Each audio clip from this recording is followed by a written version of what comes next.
Hey guys, Rick here from Command Post in Phoenix, Arizona. I'm going to be doing a video today installing a CNC machine TDC hop-up mod on the KWA 308 Matin.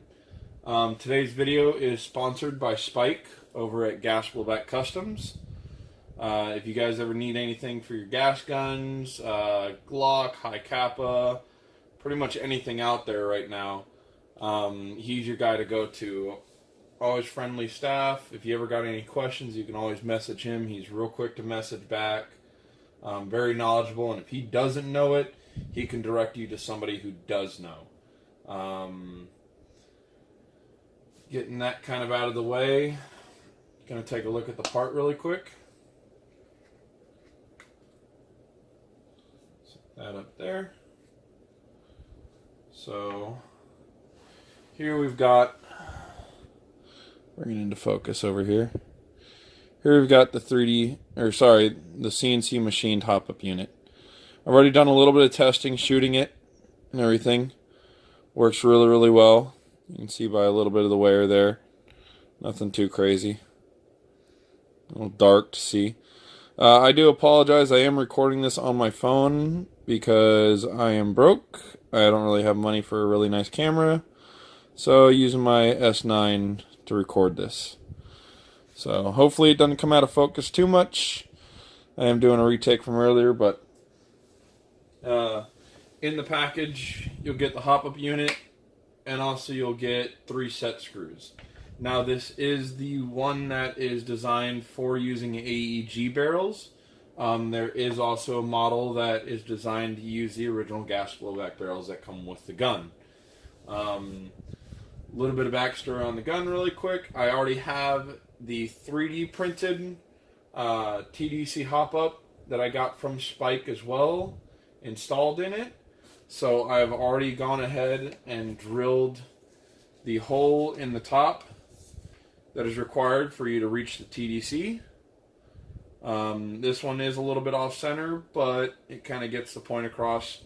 It does need to be a little bit more centered, and on these 308 Matins, it's about one ring in from where the rail system actually meets up is where you need to drill in. It took me a little bit to actually figure that out, but that's about where it goes. So also in today's video, I'm going to be using a Mad Bull stainless steel 603 that has been patch modded by FLT Airsoft. Great patch mods, great work from that guy. If you need one, go ahead and contact him on Facebook or Instagram, FLT Airsoft. I'm not going to be doing a chrono video because everybody's results may vary depending upon what inner barrel you use, what bucking setup you use, what length, so on and so forth. Gas guns are so all over the place in their FPS that you can never really judge one to the other unless they're bone stock or using the exact same parts. So my experiences may vary. We're going to do a full breakdown, show you each component, how to install it, how to properly use it, and then go from there. So to begin with, let's do the simples. Do the breakdown on the 308. These pins have always been tight. That's kind of the way I like them. So they will not come out of the gun on their own. Break the lower. Set that aside. Pull the whole bolt carrier group out. Set that aside. So you're going to need a 2.5 in order to undo all the Allen screws along the sides. Allen head screws along the sides. Now when you first get to do this on your stock gun, if you haven't taken it apart already, these are going to be pretty hard to get out. I've already kind of prepped mine just for the sake of the video to not be too tight, but you're definitely going to want to make sure that these are tight when you're putting them back in. So there's 3 sets on this side.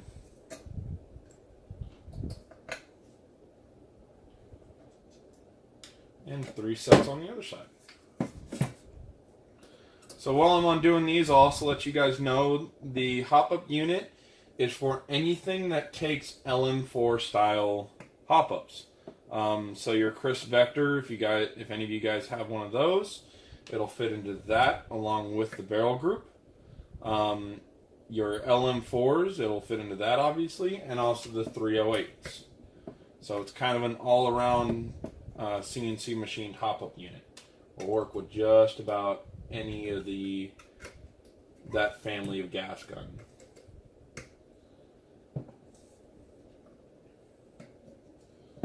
So also, I don't have a retail price on these hop-up units yet. This is still kind of a prototype unit. He sent it to me to do an install video for you guys. So that's what I'm doing here. Alright, so once you got all those screws undone, the rail system just simply slides right off. Now you will notice mine does have a shorter barrel. This is not how they come. It does come with a barrel extension piece. If you're kind of handy with the torch and have a set of vice grips, you can get that extension off to make it this shorter model, like how I have done on mine. I just don't really like long barrels, and I like that subdued suppressor look. So let's go ahead and remove all this. Get that off. Now, as I stated earlier, I do already have the 3D printed hop-up unit, and I have an RATEC 601 inside of it. But I definitely like the AEG setup more than the gas blowback setup, because you can use different bucking styles, do patch mods, R-hops, any of those accuracy modifications that aren't quite that prevalent on gas gun barrels, or they're a lot harder to do. Also, bucking compatibility, I don't have to search for one specific style of bucking. I can use any AEG bucking with this. So, also, I didn't quite note it in the beginning of the video, there is one specialty tool that you will need, and that's an AR-15 wrench. This says that it's a Daniel Defense AR-15 Light Wrist 2. So if you guys go online and you find one of these, you're most likely gonna need it, because these barrel nuts are a nightmare to get off from the factory. They definitely put Loctite on them, and they're definitely on there really tight so they don't rattle off. So you can remove the barrel nut without removing the gas system, but I like to remove it just because it makes it that much easier. So for that, you're just going to use a 1.5 millimeter Allen wrench. Unscrew that. You don't have to take these all the way out. You just back them out enough so it'll move. That over there. And then it simply just slides right out. Now there is a couple of parts that can come apart, so be careful. The whole rod can separate. Your spring can come off, and also your spacer. I'm going to go ahead and put those back on just for the sake so I don't lose anything. So now going to the barrel nut. So as I said, just need to clamp that thing on there, set it in the right direction, and work that thing off. Now, as I did state before, it is going to be kind of a nightmare to get off. You can see mine's actually pretty mauled up from trying to remove it the very first time. I actually ended up bending the wrench slightly, trying to get it off, but I was able to straighten it back out on my own. So if you get something that's a little bit more bulky and heavy duty than that one, more power to you. So pulling the barrel nut off, setting that aside, and then the whole barrel assembly will just simply slide out. So now I can go ahead and take the upper receiver, set that aside as well, and focus on the barrel group. So as you see, I got the 3D printed one already in place. I'm going to be replacing that with the CNC machined one. One other modification that you will need to do is you will need to open up, let me get a close-up of it, you will need to open up the spot there for the actual hop-up adjustment, just ever so slightly. If you got a Dremel or something along those lines, you'll be able to do it really easily. So let's go back down and take this thing out. So you'll need your 1.5 again. There's a top screw and a bottom one. I like to take these all the way out just for ease of use.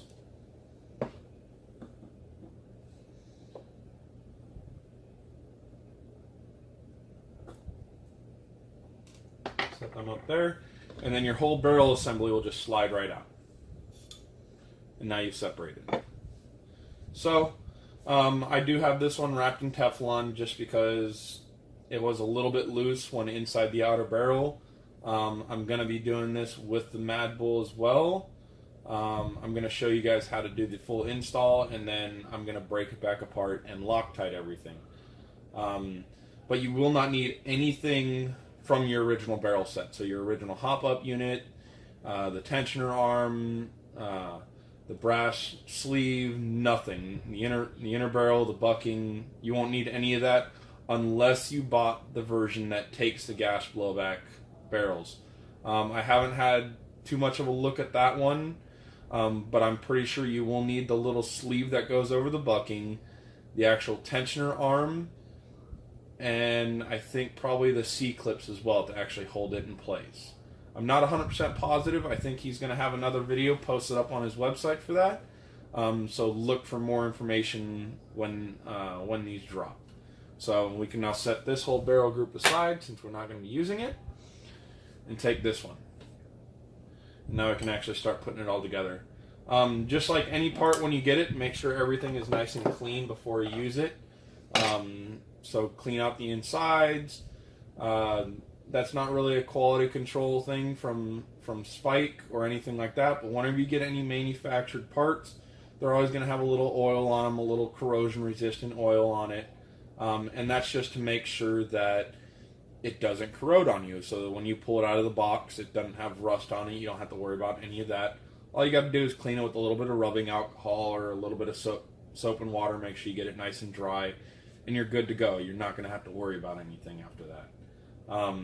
That's something that you actually want on it. Just like I always say, whenever you get new barrels, even after they're right off the shelf, run a cleaning patch through it just to make sure, because sometimes they have oil in them from the manufacturing. So for this one, I do need to wrap a little bit of Teflon around the bucking because it does sit loose inside of this unit. I kind of like that feature that it sits a little bit loose because that means that it's more acceptable to all the different types of buckings that are out there. Some of them have a little bit thicker knit, a little bit more thickness to them. Some are a little bit skinnier, like these ribbed ones. They're really skinny, but then they have the ribs that kind of make up for that. But even with these ribs, it is still a little bit shallow inside that. And just so you guys know, this is also a Maple Leaf, I believe 70-degree bucking. When they had all the colored ones, I don't know if they still manufacture them in color or if they went to all black. But I like how this is actually manufactured a little bit wider to actually make room for any kind of bucking that you want to put in, because I know Promis are a little bit thick, especially like Promi Reds. That was going to be my next choice for this, just because it is a DMR type gun. So let's get out the Teflon tape. And remember, whenever you're working with Teflon tape, be very light with it, shall I say, because it can get tied up real easily, and then you can end up not using way too much, and then you've got a big mess on your hands. So I'm going to wrap this really, really lightly around here, and then once I get to the bucking, I'm going to let it go around a couple of times just to make sure I've got it thickened up a little bit. I'm also avoiding going over the window, because if you go over the window, all you're going to do is create more tension on that bucking naturally, or at least on the hop-up naturally.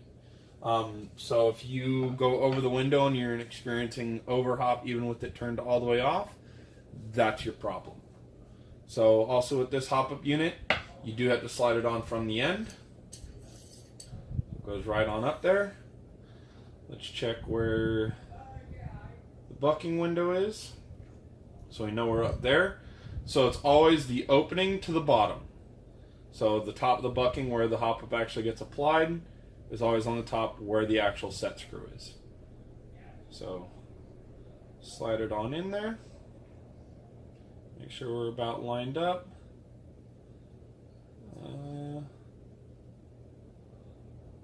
That looks good. Right about there. So now we're going to go ahead and use these set screws. These are really, really tiny ones, so be careful that you don't lose them. You can pick them up at any local hardware store. Just take one that you have, bring it in, tell them you need an exact copy of it. I know that they're 3 millimeters long, and they take a 1.5 millimeter Allen. So they're little tiny, little itsy bitsy ones. So go ahead and put the two in the side. And these are for the locators, so when you actually have the AEG barrel, you know you have where the C-clip goes that actually attaches. You need to put those in place. Do be careful if you are using a brass barrel that you do not over tighten these. These are not something that you want to make gorilla tight. You want to be just snug enough to hold the barrel in place, but not so tight that you end up crimping the inside of the barrel, because then you're just going to have a bad day. So I had a problem earlier where I thought I had these in place and they weren't. So make sure when you do tighten them in, give the barrel a good little wiggle, and as you can see, I'm actually getting quite a bit of movement out of it still. So that means I'm not all the way tight. Let's tighten it in a little bit more. Just snug. And there we go. Now it's all nice and tight. It's not going in and out, not going side to side. That's perfect right where it's at. And then we're going to also go ahead and put the tensioner in.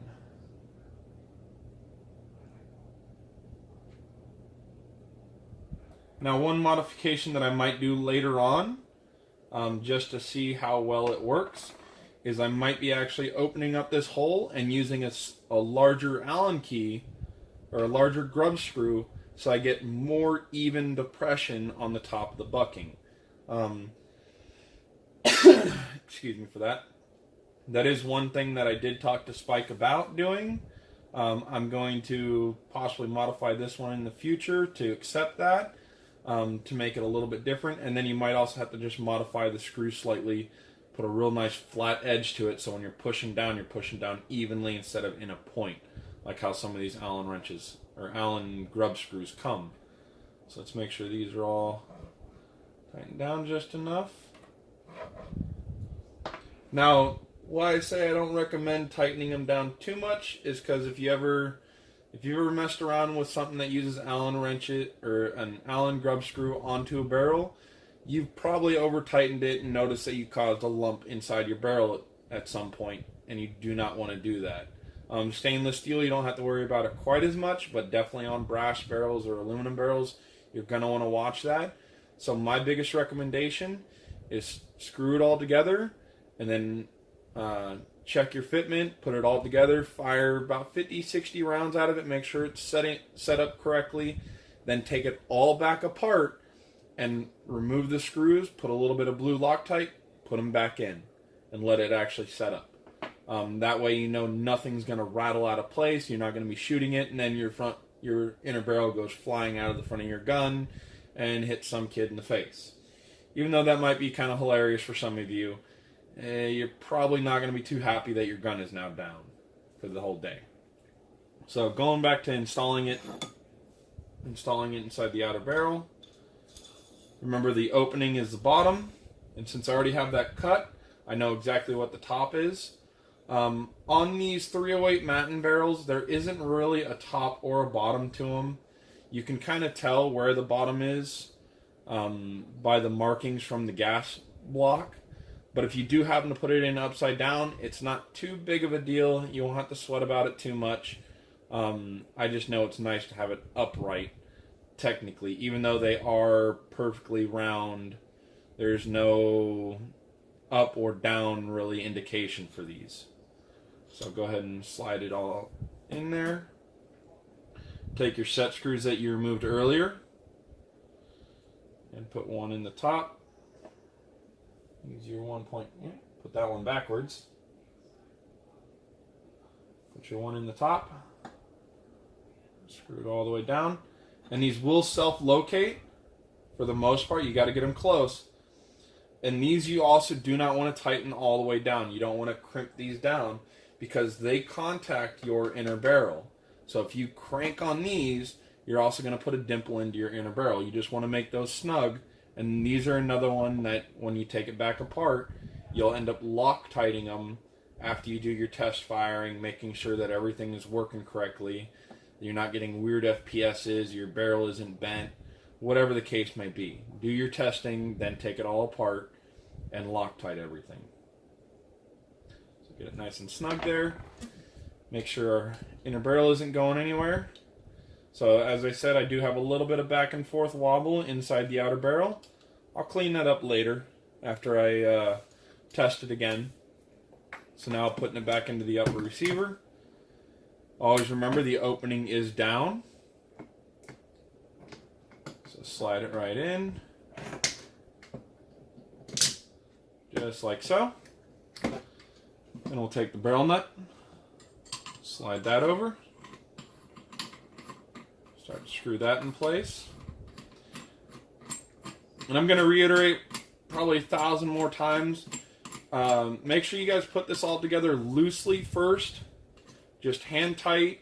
Don't crank anything down. Don't over tighten anything just yet until you get out there to a place that's safe to go shooting and test fire it a little bit. Don't try and test it at a game because if you do that, something definitely is going to get rattled loose and you're not going to have a good day.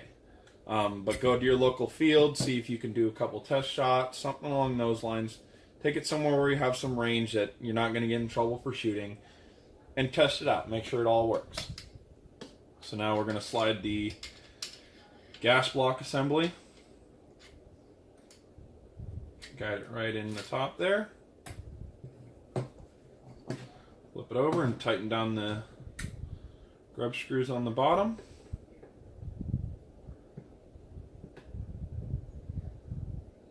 If you remember, they do have a little bit of a slot that you can locate them into, so you know when you're perfectly upright.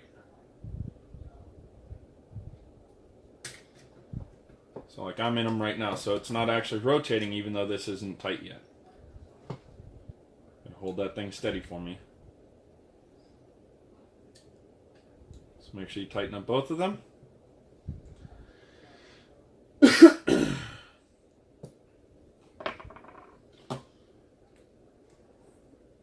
So now we're going to check, since that's all together, you could check this before you put the gas block on. Well, let's check to make sure that the bolt assembly isn't getting any kind of interference. So do that simply by just sliding the bolt out, sliding the charging handle in, and sliding the bolt in, slamming it forward, making sure that it's all the way in battery, which one way that you can tell is that the back is flush. Make sure the back is always flush. So we can pull it out, and you can actually see the nozzle's actually sticking to that bucking pretty well there. So we're getting nice contact there. Even if I barely get it in there, it's still sticking to it pretty well. So that means we're going to have pretty consistent shots, and it's going to remain the same. Because yes, the nozzle does push the bolt carrier back and then release, but if those things are sticking together, that means it's just that much better of a seal. Let's go ahead and set that down. Let's go ahead and put our flash hider back on.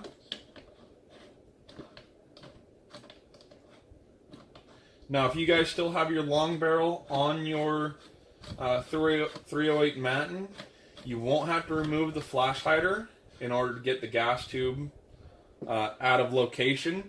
You'll actually be able to slide the gas tube forward enough to where you can get to the barrel nut to remove it easily. So go ahead and slide our rail system on as well.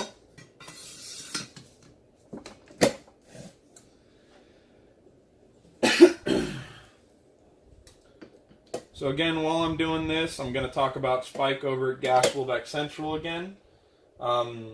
as I say again, if you guys got any questions, any comments, concerns about anything, compatibility, he's the guy to go to. He's in Texas, nice local guy, running his shop and everything.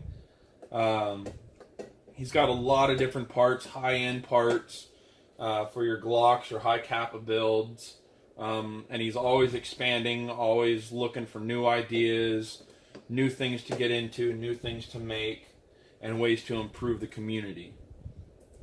So, as I say again, if you guys ever have any questions, even if he doesn't have an answer for you, he'll know somebody who does, and he'll be able to direct you to them, and they're always helpful. Everybody on the forums is always helpful, in the Facebook groups, all that.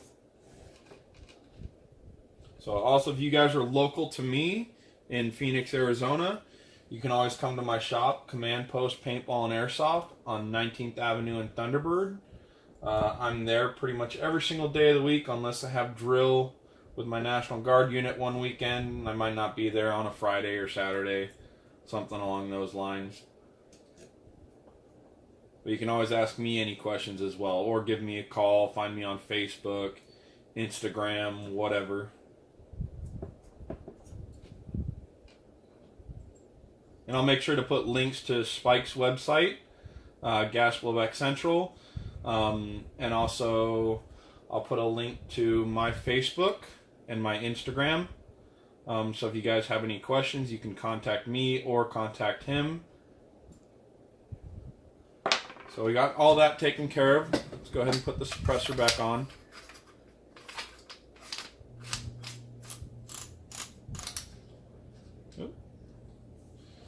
Let's go ahead and join the upper and lower receiver back together.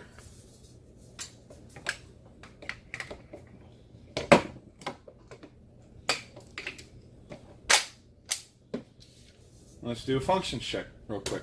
I know we haven't touched anything in the lower, but it's kind of a common practice for me. So, fired, reset, fired. Let's check the burst. Yep, safety still works. So we're still getting firing, still getting everything working. And it doesn't seem like there's any kind of hiccup in between the bolt and the hop-up unit. So as I said with adjustment, you're going to use a 0.15 millimeter Allen wrench, sorry about that, my apologies, to adjust. I recommend getting something like this, like a screwdriver style, or like a T-handle style, something that's large enough that you're not going to lose on the field, but also something large enough that you won't lose in your pocket.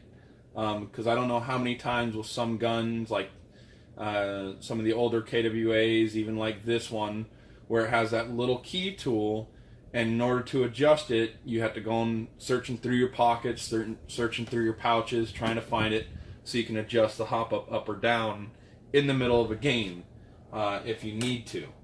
Generally, you shouldn't have to do that, but in case you need to. Something like this, I can easily fit in a pouch, an M4 pouch, a little admin pouch with my grenade stuff, anything like that. And I can pull it out on the fly, slide it in, make my adjustments as necessary, and continue playing. So, this was my installation video, kind of my first one. If you guys look at my history on YouTube, I don't really have a whole lot just yet. But I plan on trying to do more of these later. I will also be doing a shooting video and a chrono video later on, and posting those separate, kind of as my post-test after I get about 1,000 rounds through this hop-up unit and get it tuned in and set the way I wanted. I'm going to do a follow-up video on how it's been lasting, how it's been working, my likes and dislikes of the whole unit. But otherwise, this is Rick from Command Post Paintball and Airsoft, Wolfpack Armories. That's my personal brand, Gas Blowback Customs. Thanks again to Spike from over there. I'm going to be linking his website in the description below. Thanks to him for sending the hop-up unit to me to do a testing and installation for you guys. And hope you have a good day.